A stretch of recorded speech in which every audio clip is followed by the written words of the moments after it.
মনি কি পারবে তুতুলকে তার মায়ের বিরুদ্ধে রাজি করাতে? বিস্তারিত জানতে সম্পূর্ণ ভিডিওটি দেখতে থাকুন।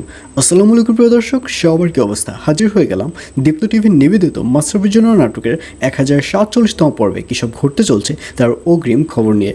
এই পর্বটিকেও মিস করবেন না, কারণ এই পর্বে আপনারা দেখতে পারবেন নাইলার কথা অনুযায়ী মনি এবার তুতুলের কাছে চলে যাবে, অর্থাৎ তুতুলের বাড়িতে চলে যাবে।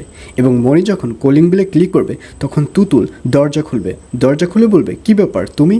তখন মনি বলবে, আসলে আমার তোমার সাথে গুরুত্বপূর্ণ কিছু কথা রয়েছে, আর এর জন্যই আমি এখানে এসেছি।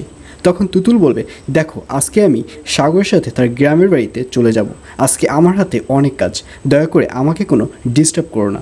আর হ্যাঁ, তোমার সাথে কথা বলার যথেষ্ট সময়ও আর আমার হাতে নেই, সুতরাং তুমি যেতে পারো। আর এই কথা শুনে মনি হাঁ করে তাকিয়ে থাকবে। মনি বলবে, বাহ তুতুল বাহ, বিয়ের পরই তুমি এতটা চেঞ্জ হয়ে গিয়েছো। তুমি হয়তো ভুলে গেছো যে তুমি যাকে বিয়ে করছো তার পিছনে ক্রেডিটটা কে ছিল। তুমি যে সাগরকে পেয়েছো, তুমি যে সাগরকে বিয়ে করেছো, এই সাগরটি কে সেটা তোমার আগে মাথায় রাখা উচিত ছিল। এই সাগর কিন্তু আমার বন্ধু। তুমি কিন্তু আমার সাথে কানেক্টেড হওয়ার পরপরই সাগরের সাথে কানেক্টেড হয়েছো। আমি চেয়েছি বলেই কিন্তু সাগর তোমার সাথে রিলেশন করেছে, আর আমি যদি না চাইতাম তাহলে সাগর কিন্তু কখনোই তোমার সাথে রিলেশন করতো না। আর আজকে তুমি সাগরকে বিয়ে করে পুরোই আমার সামনে পল্টি দিচ্ছ। আর মনি এবং তুতুলের এইসব তর্কাতর্কি শুনে সাগরকে দেখা যাবে সে উপর থেকে নিচে নেমে আসবে, এবং সাগর বলবে, কী ব্যাপার তুতুল, কি হয়েছে, কে এসেছে?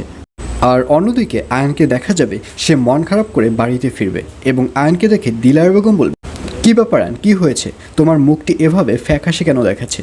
তোমার মামুনিও বাড়িতে এসেছে, তাকেও কোনো কথা বলতে দেখা যাচ্ছে না, আর তোমার মুখটিও ফ্যাকাশে দেখাচ্ছে। কি হয়েছে খুলে বলো তো। তখন আয়ন বলবে, আসলে মামুনির কোনো কথা বলার মুখ আছে যে সে কথা বলবে? তখন দিলার বলবে, আসলে কি হয়েছে আমাকে খুলে বলো। তখন আয়নকে দেখা যাবে সে অফিসের সকল ঘটনাগুলো দিলার বেগমকে খুলে বলবে। আর এইসব কথা শুনে দিলার বেগম বলবে, ও আচ্ছা, এই হচ্ছে ঘটনা। রুনার এই মানসিক অবস্থার মধ্যে রুনা এরকম একটা কাণ্ড ঘটিয়ে বসেছে। আসলে কথায় আছে, যাতে মাতাল তালে ঠিক। রুনার অবস্থা হয়তো ঠিক সেটিই ঘটেছে। তখন আয়ন বলবে, জি দাদিমা, তুমি একদম ঠিক কথা বলেছ। জীবনে যাই হোক না কেন, সব কিছুর উপরে সফল হওয়ার ব্যাপারটাই আসল বড় কথা। যাই হোক না কেন, আমি যত অন্যায় করি না কেন, আমি যাতে সফল হতে পারি, এভাবেই আমাদের সবাইকে চলতে হবে। এটাই হয়তো আজকালকার নিয়ম। এই বলে আয়নকে দেখা যাবে সে মন খারাপ করে উপরে চলে যাবে। আর এছাড়াও থাকবে আরও আশ্চর্য সকল ঘটনা। সুতরাং সবাইকে মাশরাফির জন্য নাটকের আগামী পর্ব দেখার আমন্ত্রণ রইল।